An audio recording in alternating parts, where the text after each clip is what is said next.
sudah terbukti bahwa Pancasila yang saya gali dan saya persembahkan kepada rakyat Indonesia, bahwa Pancasila itu adalah benar-benar satu dasar yang dinamis, satu dasar yang benar-benar dapat menghimpun segenap tenaga rakyat Indonesia, satu dasar yang benar-benar bisa mempersatukan rakyat Indonesia itu untuk bukan saja mencetuskan revolusi, tetapi juga mengakhiri revolusi ini dengan hasil yang baik.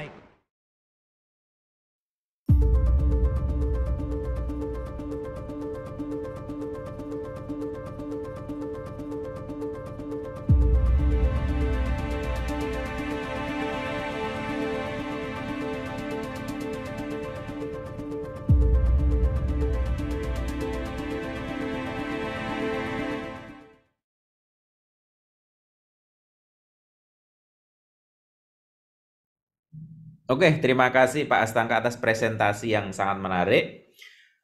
Mungkin juga ada teman-teman yang belum begitu familiar dengan pemikir dari buku berjudul Negara Pancasila. Jadi malam ini kita membedah pemikiran dari Pak As'ad Said Ali.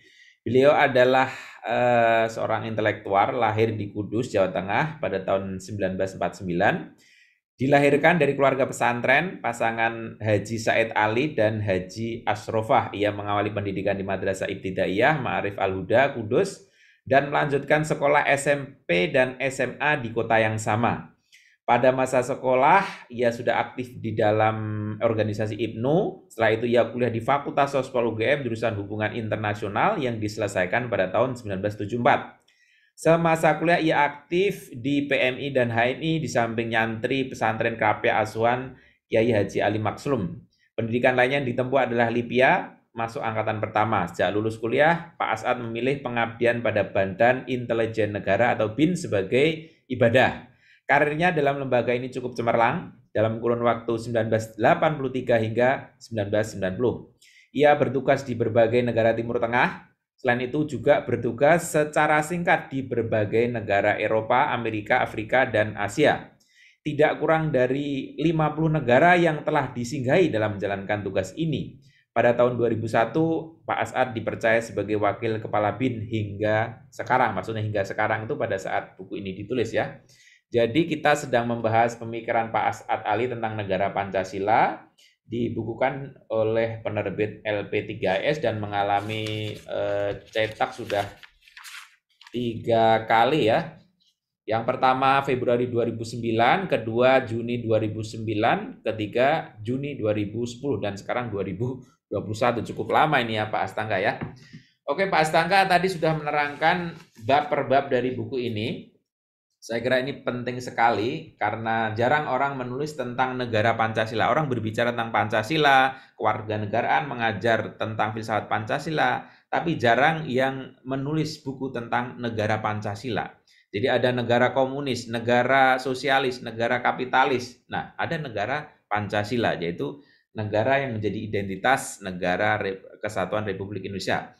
Saya mau minta respon dan kemudian kritik-kritiknya dari Pak Ajib. Silakan Pak Ajib. Oke, terima kasih atas waktunya. Ada suatu hal yang menarik dalam buku ini dan yang disampaikan oleh Pak Astangka itu berkaitan dengan wacana baru yang dibahas, yaitu Pancasila sebagai visi bangsa dan negara. So, buku ini ditulis tahun 2009, ya sekitar 10 tahun yang lalu. Tapi kalau kita melihat visi ke depan pada tahun 100 tahun Indonesia atau periode Indonesia Emas tahun 2045, ada nggak relevansi buku ini untuk negara Pancasila di 100 tahunnya Indonesia? Atau apakah pemikiran-pemikiran dalam buku ini itu masih pemikiran-pikiran yang lama, yang belum melihat perkembangan 10 tahun terakhir ini dengan meningkatnya generasi milenial, Gen Z, information technology, ada istilah crowdsourcing, blockchain, atau berbagai macam perkembangan teknologi yang terjadi, big data, Dan itu semuanya itu menjadi bagian dari war of ideologies. Siapa yang pegang data, dia tuh yang menang. Kalau kita melihat penulisnya kan berasal dari intelijen, berarti kan informasi data kan menjadi sangat penting. Nah, bagaimana ini Indonesia di masa depan, di 100 tahun Indonesia? Apakah negara Pancasila ini menjadi utopia dengan semua hal-hal yang baik yang sudah dirunungkan turun-menurun sejak nenek moyang kita, dari berbagai macam agama dan budaya sudah dikembangkan, dilebur menjadi satu, yang dirumuskan menjadi Pancasila, apakah akan menjadi utopia, atau sebaliknya, dengan politik Islam yang semakin kuat, dengan perpecahan yang ada di mana-mana, dengan perang ideologi ini, atau the war of ideology ini yang ada di bangsa Indonesia, ada oposisi, apakah itu akan menjadi distopia? Apakah akan terulang kejadian-kejadian krisis multidimensi yang akan terjadi gara-gara perbedaan pendapat, maupun ada upaya pembungkaman suara-suara atau dissenting opinion. So, bagaimana pendapat sebagai Pancasila sebagai visi bangsa menghadapi Indonesia, Mas? Ya, terima kasih. Terima kasih Pak Ajib. Jadi cukup jelas ya pertanyaannya ya. Pak Astanga nanti keep dulu, jangan dijawab. Pak Ajib mempertanyakan tentang relevansi dengan keadaan sekarang. Apakah ini termasuk pemikiran lama atau masih relevan, atau katakanlah ini masih up to date dengan situasi zaman milenial sekarang. Dan juga apakah ini suatu utopia atau bahkan mungkin malah distopia ya. Nah, ini di-keep dulu, nanti dijawab belakangan. Saya masuk ke Mas Eka. Silakan Mas Eka untuk memberikan kritiknya. Ya, Pak Ma'ruf, terima kasih. Saya dengan Mas Anto. Oke, Mas. Mas Anto. Oke.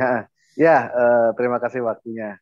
Pertama-tama, saya coba mau ngangkat tadi dari kesimpulan akhir pertanyaan Pak Hastangka terkait ideologi. Apakah ideologi nanti ini akan diserahkan kepada kekuasaan atau kepada sumber daya atau kepada monopoli tertentu, begitu ya kalau nggak salah ya Pak Astangka ya. Tapi sebelum itu saya perlu pertanyakan kembali terkait pada ideologi. Dari mana asal ideologi ini? Tentunya saya sebagai warga negara dan yang selalu mencoba menganalisis tentang Pancasila, saya tidak menolak kesepakatan perumusan tentang Pancasila itu sebagai satu titik tolak ya untuk menerima Pancasila sebagai ideologi. Namun pada saat kita menjadikan kesepakatan itu menjadi satu-satunya titik tolak, ini menjadi bermasalah karena kesepakatan itu sendiri tidak bisa menjadi tolak ukur kebenaran secara rasional, kira-kira seperti itu. Nah, oleh sebab itu kita perlu melihat kembali dari mana nilai-nilai Pancasila sesungguhnya hadir, lalu kemudian disepakati seperti apa. Dan kesepakatan ini apakah berangkat bersama dengan nilai-nilai yang dirumuskan tadi atau dasar atau landasan dasar untuk merumuskan nilai-nilai Pancasila tersebut. Karena kebetulan saya ini mengalami situasi di tahun 98, pelaku reformasi juga saya kebetulan di Trisakti, dan salah satu teman saya meninggal dunia yang bernama Heri Hartanto. Saya secara pribadi melihat Pancasila bukan masalah. Tetapi problem yang bermasalah adalah tentang bagaimana menjadikan Pancasila. Di poin pertama tadi Pak Hastangka menjelaskan ada 4 poin. Kesadaran, penerimaan, penolakan, dan penalaran. Nah, poin pertama dan poin keempat itu lebih relevan saya lihat. Yang artinya bahwa kesadaran tentang Pancasila itu berkaitan dengan bagaimana menalar atau menafsirkan Pancasila. Sehingga kita bisa menerima atau menolaknya. Jadi terkait pada pengalaman saya di 98 tersebut, yang kita tolak adalah penafsirannya. Sehingga Pancasila sebagai ideologi ini justru malah diarahkan pada tafsir untuk kebutuhan rezim tertentu.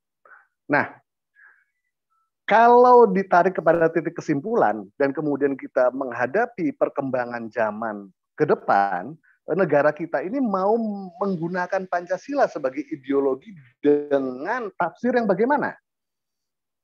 Kira-kira begitu. Karena memang ini penting sekali terkait misalnya kita bisa bicara ide tentang Tuhan, tapi tafsir tentang Tuhan bisa berbeda-beda. Dan kemudian kita pun perang atas nama Tuhan. Nah, begitu juga Pancasila. Ini yang saya anggap penting, kira-kira menurut Pak Astangka, seperti apa kita harus menafsirkan Pancasila yang kira-kira mendekati hakiki. Kira-kira begitu. Terima kasih, Pak Ma'ruf. Makasih, Mas Eka. Mas Eka ya, bukan Mas Yuli ya. Anto, Eka kok Yuli. Oh, namanya di sini Mas Eka kok. Anto, ya udah Anto, Mas Anto. Saya brandkan sekarang namanya Mas Anto. Jadi begitu Pak Astangka ya. Jadi pertanyaannya itu dari mana ideologi Pancasila itu? Kemudian tentang kesepakatan. Kesepakatan nggak bisa dijadikan tolak ukur kebenaran.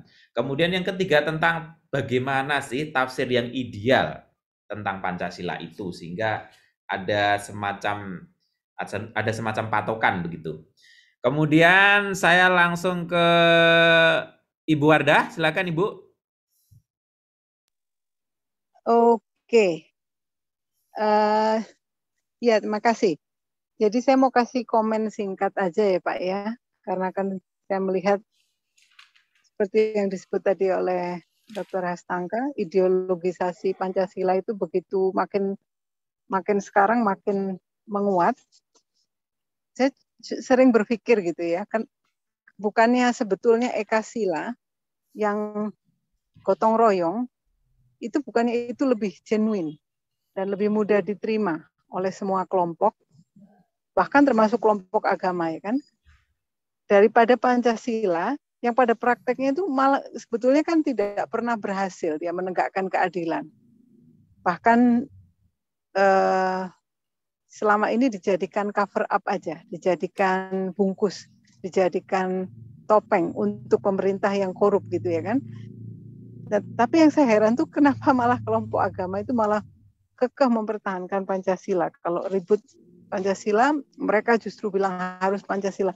Saya nggak paham. Menurut Pak Astangka gimana komen?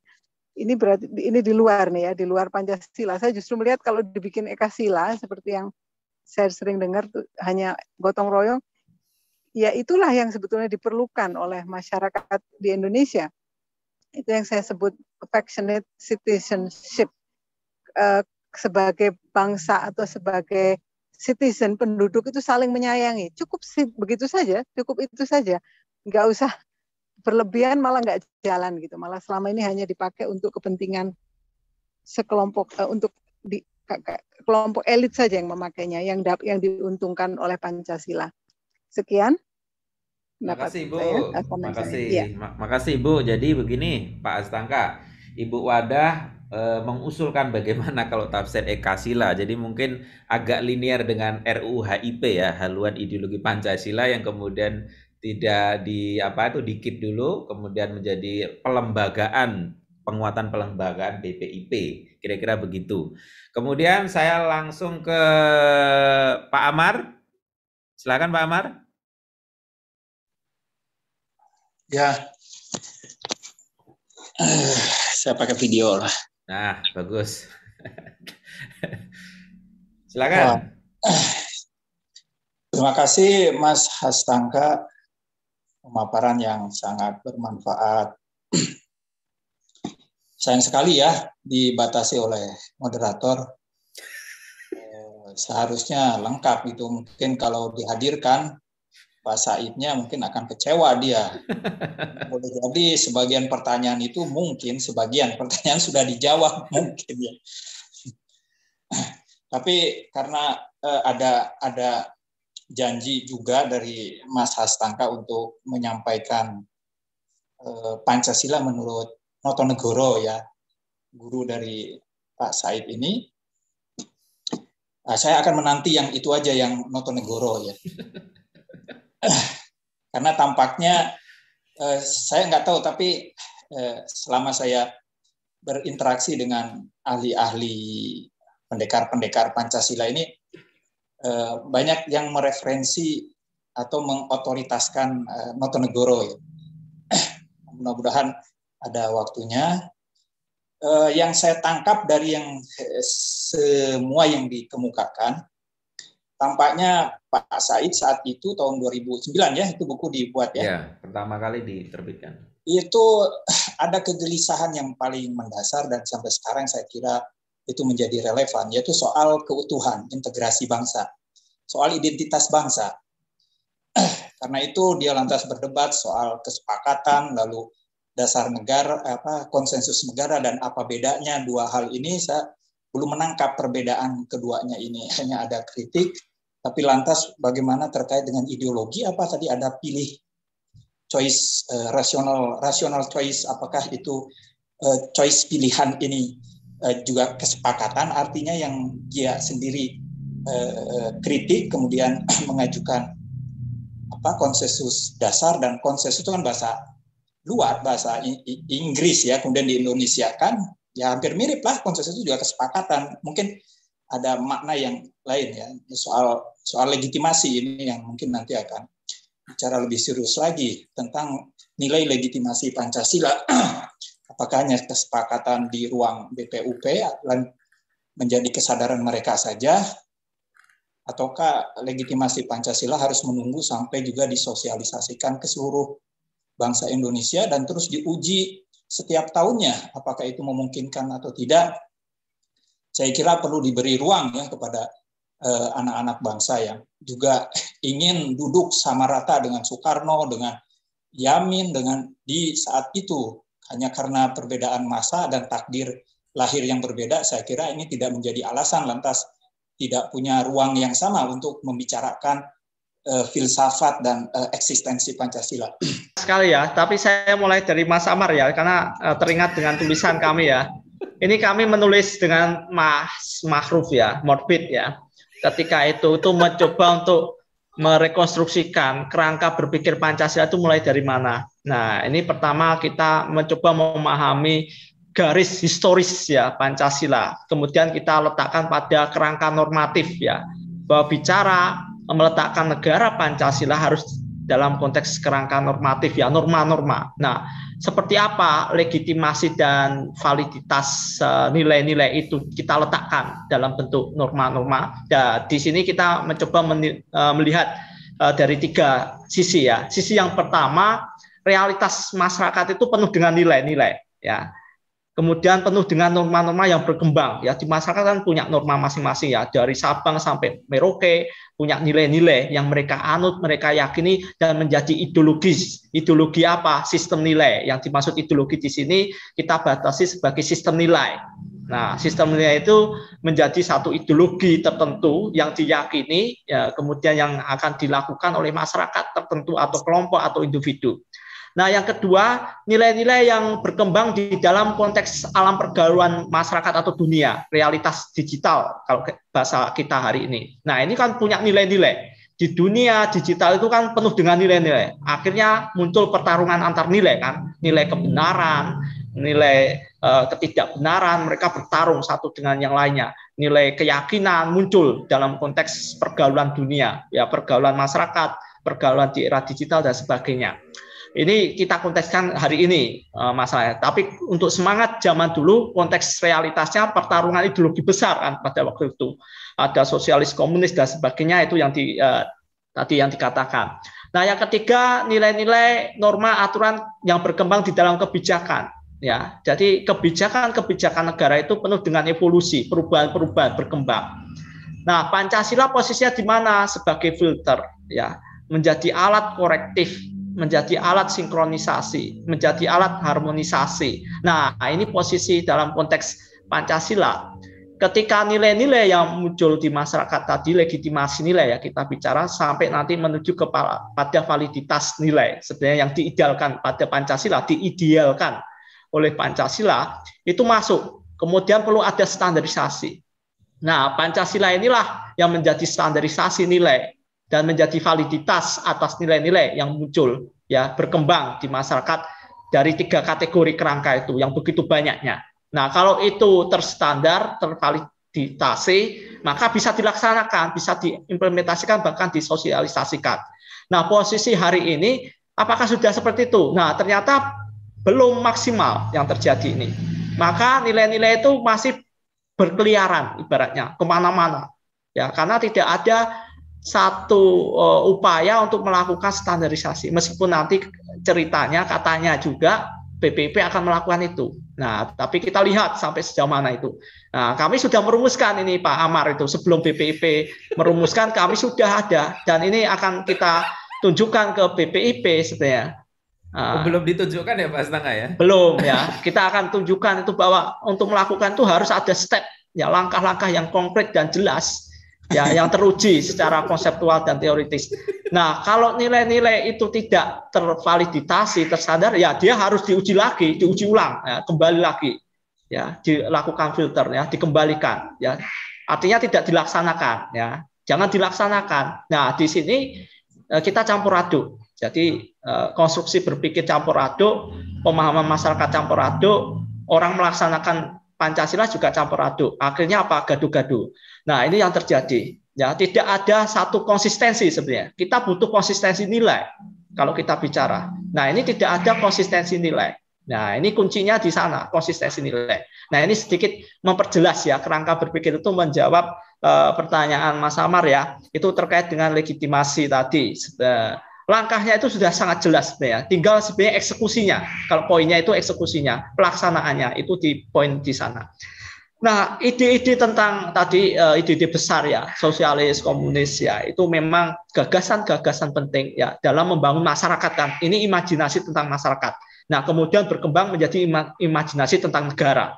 Nah, praktek-praktek ideologi besar seperti tadi sosialis, komunis atau yang lain, orang mengatakan ada liberal, kapitalis, itu perkembangannya itu bicara imajinasi tentang masyarakat akan dibentuk seperti apa, kemudian melahirkan negara itu bagaimana.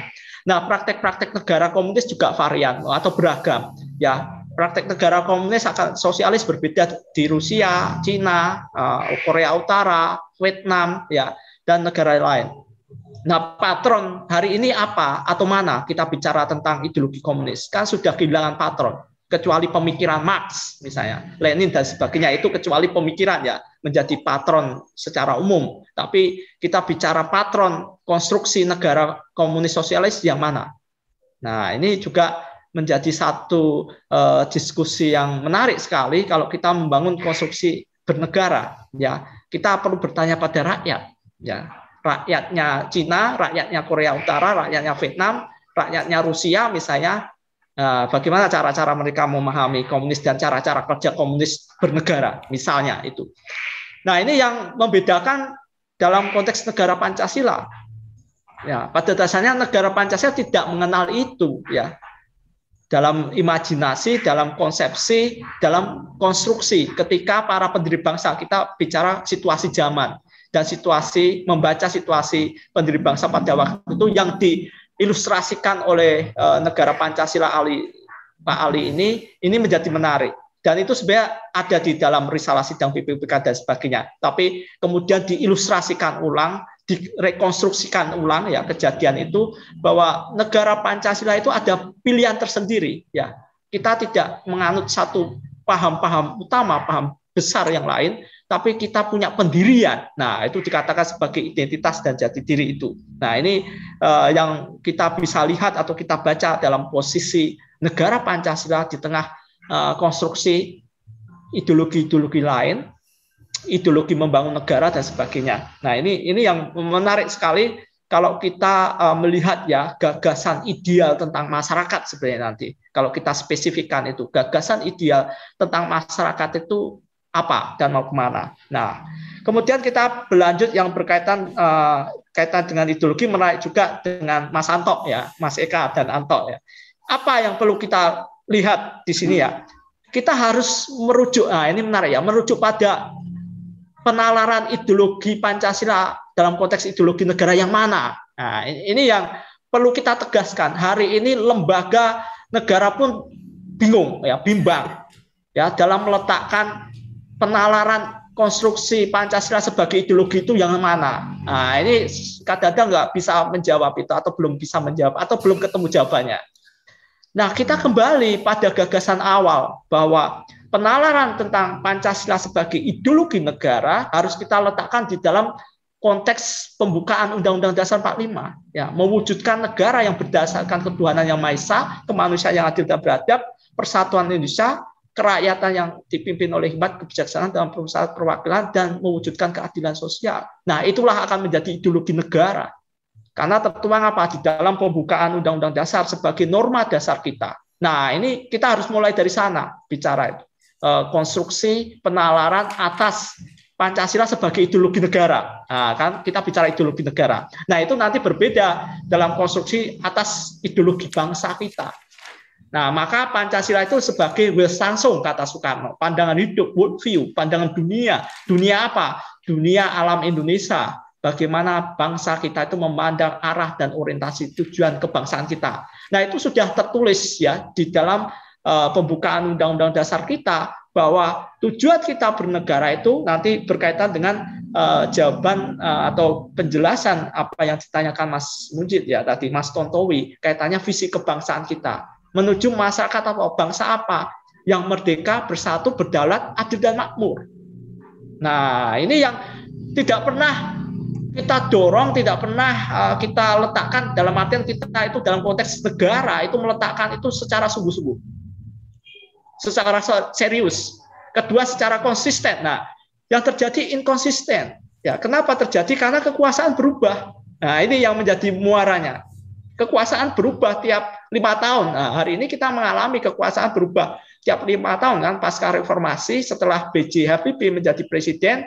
Belum 5 tahun ya, masih menata ya, kemudian diganti Gus Dur ya, ada Megawati, kemudian SBY, kemudian Jokowi. Nah, ini 5 tahun ya, ini masih beruntung kita 2 periode 10 tahun, cukup stabil. Besok kalau ganti lagi presiden, kekuasaan berubah per 5 tahun, nah kita kehilangan visi kebangsaan. Visi bangsa bisa hilang selama acuan fondasi visi kebangsaan itu tidak diacu oleh kekuasaan. Dalam arti apa? Presiden. Hari ini kita tergantung pada visi presiden. Calon presiden merumuskan negara bangsa kita, menjalankan kebijakan itu sekarang tergantung pada visi presiden. Nah, ini menjadi tantangan tadi. Apakah kita akan mewujudkan atau bisakah kita mewujudkan Indonesia Emas tahun 2045 ya tergantung visi presiden nanti. Nah, apakah punya komitmen terhadap negara Pancasila? Atau justru nanti orientasinya berubah. Nah, ini menjadi catatan penting kita. Selama ini kita membiarkan pasca reformasi setelah kita berhasil menurunkan Soeharto, kita tidak pernah menjadikan koreksi atas pelaksanaan kebijakan-kebijakan yang terjadi di pemerintahan hari ini. Nah, karena spirit semangat korektif itu mulai menurun hari ini.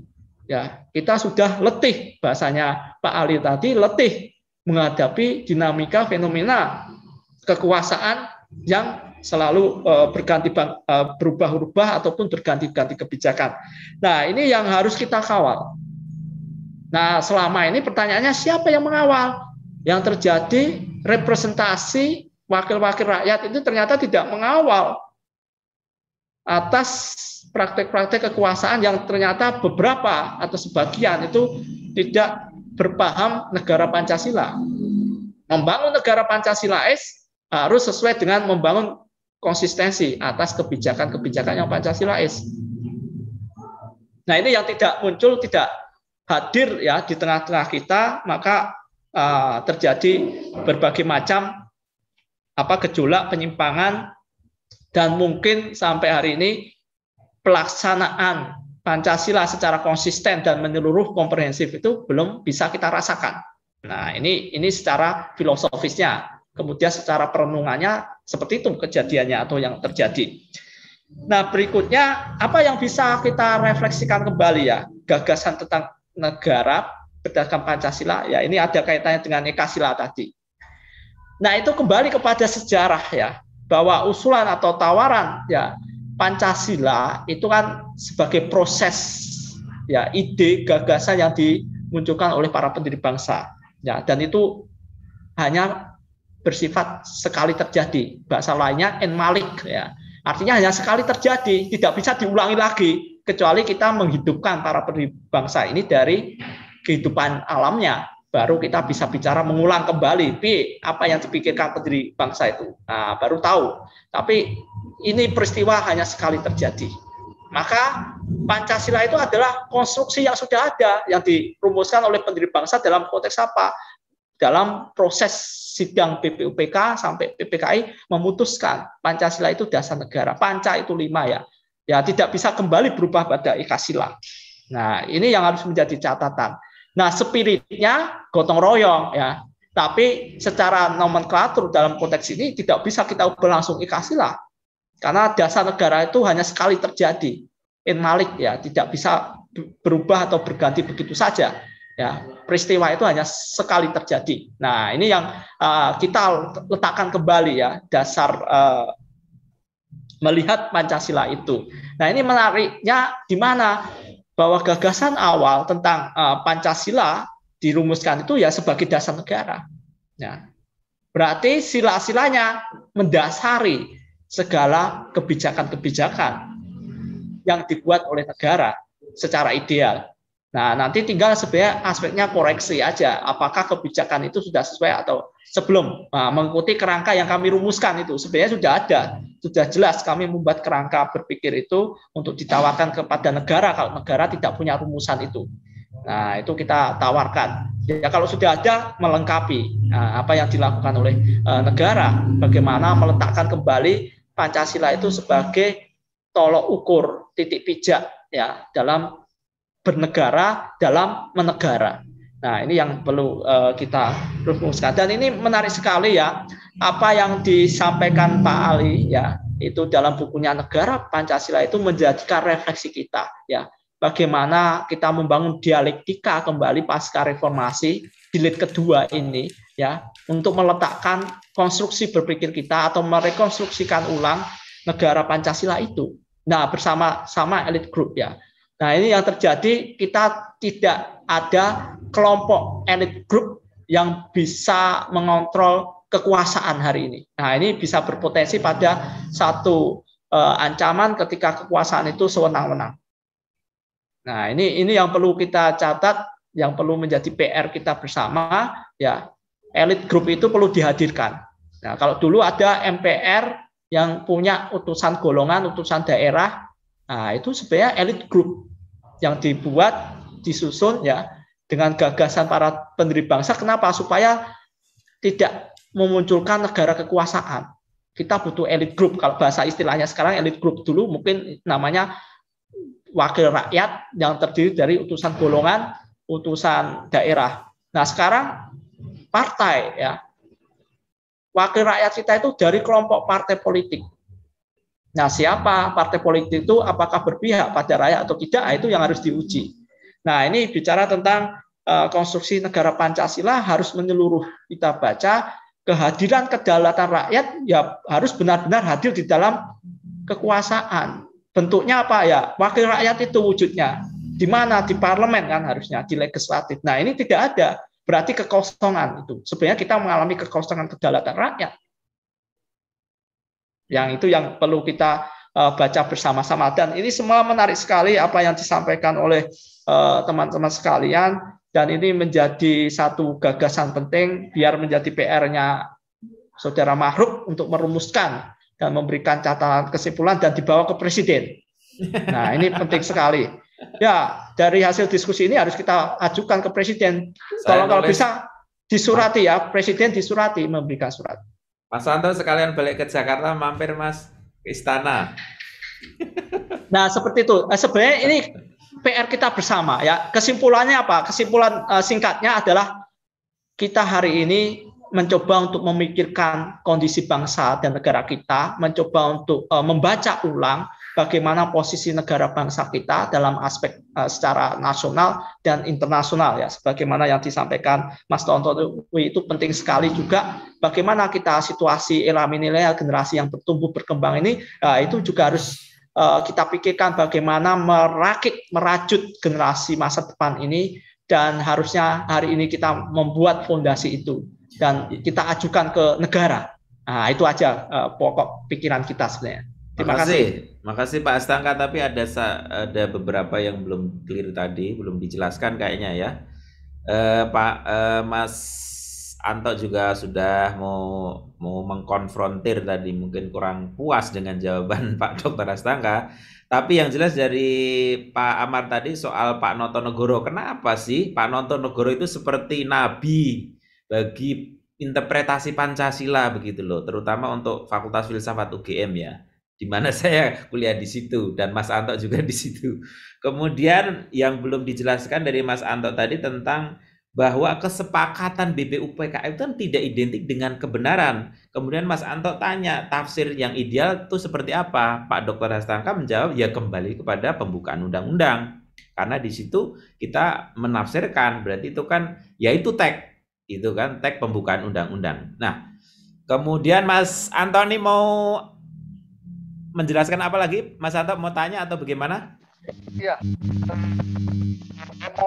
Sebenarnya bukan pertanyaan. Suaranya Mas, suaranya belum jelas. Halo, halo. Problem suaranya. Coba pelan-pelan. Halo. Agak maju Mas, suaranya problem tuh. Coba. Halo. Ya, bagus. Sudah jelas? Oke. Ya. Ya, saya mau mengomentari terkait tadi penjelasan Pak Hastangka. Akhirnya saya malah berpikir agak nakal ini sekarang. Yang pertama ini saya melihat ada potensi besar bahwa Pancasila kemudian menjadi satu alat bagi elit. Entah elit muncul dari manapun, maka dia menjadi satu alat. Yang intinya di sini masalahnya adalah persoalan penalaran Pancasila itu sendiri. Atau kemudian alat yang saya maksud adalah alat konflik, di mana dibiarkannya satu penalaran Pancasila secara bebas yang tidak ditemukan satu prinsip yang paling mendasar sehingga konflik itu berada di bawah atau di grassroots.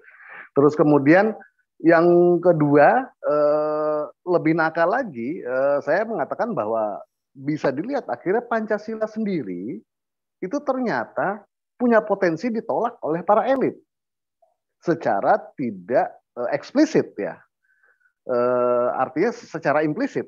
Nah ini menjadi bahaya yang perlu kita sikapi karena saya melihat perkembangan kenegaraan kita itu bermain di Pancasila semua.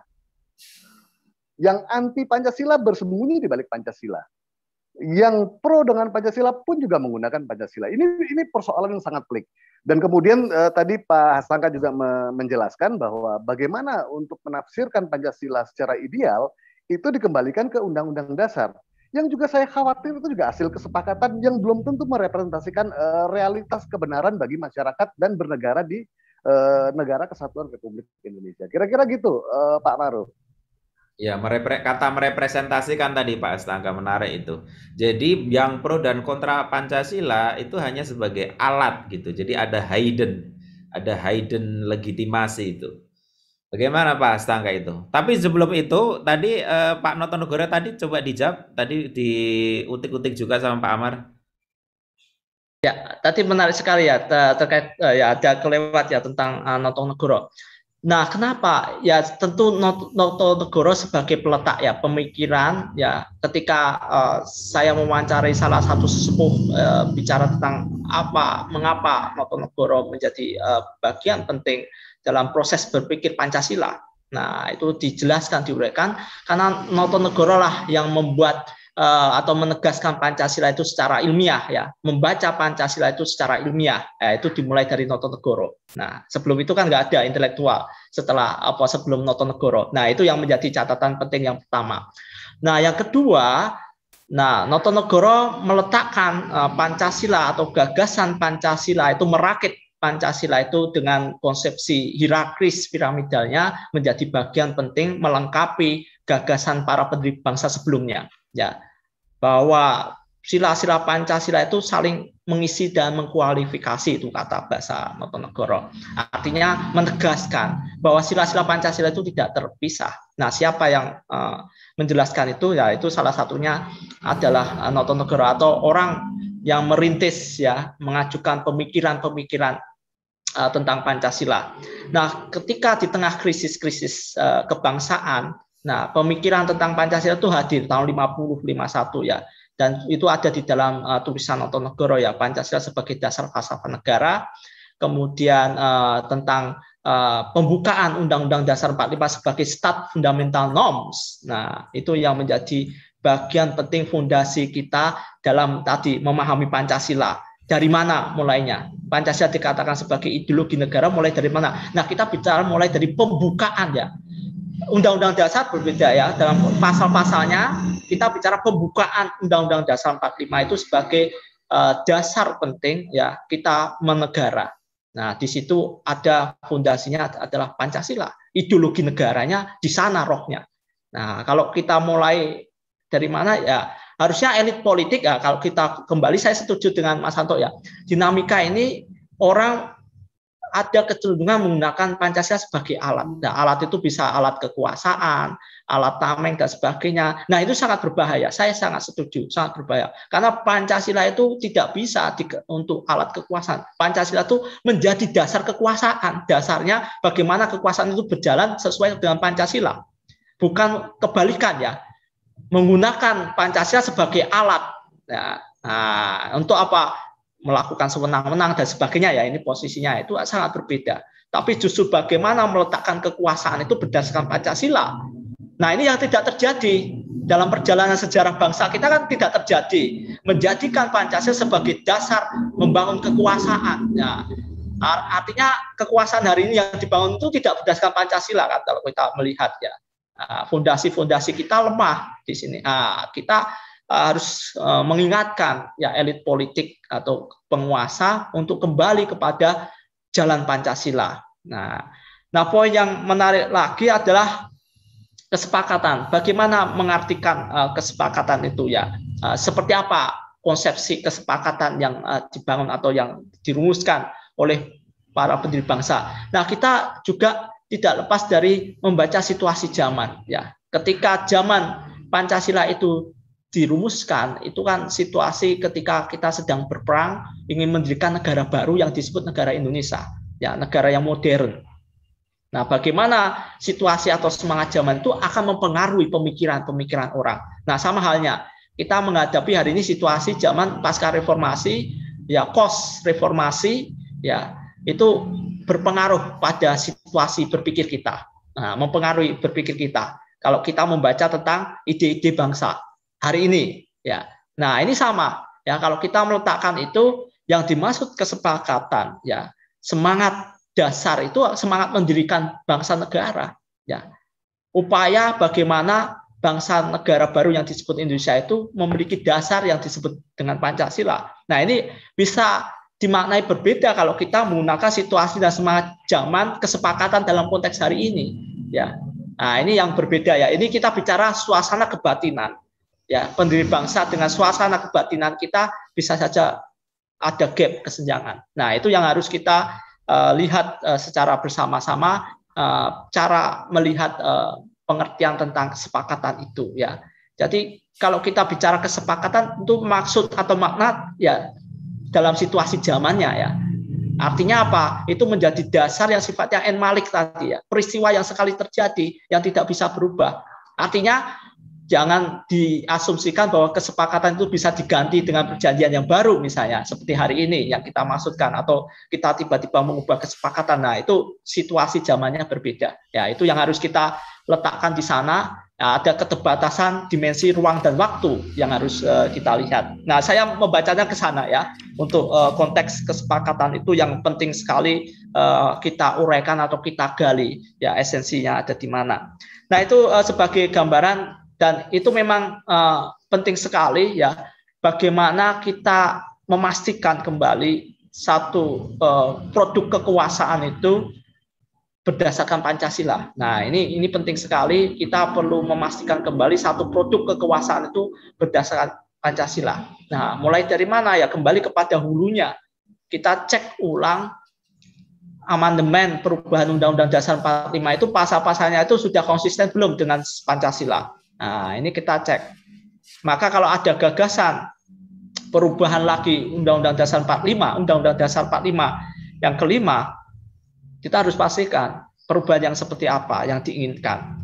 Nah, kalau itu kepentingan elit, ya kembali lagi Pancasila hanya dijadikan alat lagi, ya, dijadikan sebagai instrumen untuk kekuasaan semata, ya, hanya sekedar kekuasaan, tapi bukan menjadi fondasi bagaimana membangun kekuasaan yang berdasarkan Pancasila. Nah, itu tidak boleh kekuasaan itu sewenang-wenang, dan itu sudah dijelaskan oleh para pendiri bangsa kita supaya kita tidak melahirkan negara kekuasaan. Nah, jelas sekali ya. Tapi negara yang berdasarkan Pancasila yang nanti tujuannya adalah kesejahteraan masyarakat, kesejahteraan sosial. Maka dulu di Undang-Undang Dasar asli ya pasal di atasnya pasal 33 ya, bab kesejahteraan itu ada kesejahteraan sosial namanya. Nah, setelah Undang-Undang Dasar itu diamandemen, tidak ada itu atasnya itu tertulis bab kesejahteraan sosial. Nah, ini jadi sebenarnya sudah terjadi penyimpangan di awal kita pasca perubahan Undang-Undang Dasar amandemen atau perubahan Undang-Undang Dasar 45 ya, yang keempat ya, sampai keempat kali atau 4 tahap. Nah, ini yang menjadi kondisi hari ini ya, semangat Pancasila itu kehilangan, jiwanya Pancasila di dalam Undang-Undang Dasar amandemen yang hari ini atau Undang-Undang Dasar perubahan hari ini itu jiwanya hilang, jiwa Pancasilanya. Ya, maka dianggap tinggal teks. Padahal itu menjadi spirit penting kalau itu dilaksanakan. Itu sebagai catatan kita bersama. Demikian Mas Makhruf. Terima kasih Pak Dr. Hastangka atas waktunya berbagi ilmu dengan kita. Satu catatan dari saya bahwa bukunya Pak Ali ini cukup menarik dan saya kategorikan sebagai pemikir Indonesia yang serius. Itu seperti bukunya Pak Yudi Latif ya, Negara Paripurna, kemudian juga turunannya juga ada Ekonomi Pancasila dari Pak Mubiarto. Tapi hal yang penting adalah bahwa mereka tidak memberikan satu kesimpulan inilah yang paling terbaik menurut zamannya, tapi selalu dikasih catatan bahwa ini adalah satu rintisan. Pak Mubiarto juga mengatakan begitu, bahwa Ekonomi Pancasila yang dia tulis itu adalah satu rintisan yang bagus, saya udah baca itu, tapi hal yang kurang menarik adalah pemikir-pemikir sekarang itu mengikuti rintisan itu. Nah, inilah yang tidak ada satu terobosan baru, bahwa yang dibutuhkan sekarang adalah para pemikir Pancasila yang sekelas dengan mungkin juga dengan pemikir-pemikir setara dengan filsuf ya. Ada filsuf Notonegoro, ada filsuf Pak As'ad Said Ali, ada filsuf Yudi Latif, ada filsuf Pak Hastangka, ada filsuf Pak Eka juga, dan ada filsuf-filsuf yang lainnya. Jadi yang dibutuhkan sekali lagi adalah pemikir Pancasila ya. Karena harus mendasar, bicara tentang negara Pancasila adalah bicara sesuatu yang serius, jantungnya kita bernegara dan berbangsa. Sekian dari saya, terima kasih atas partisipasinya. Wassalamualaikum warahmatullahi wabarakatuh.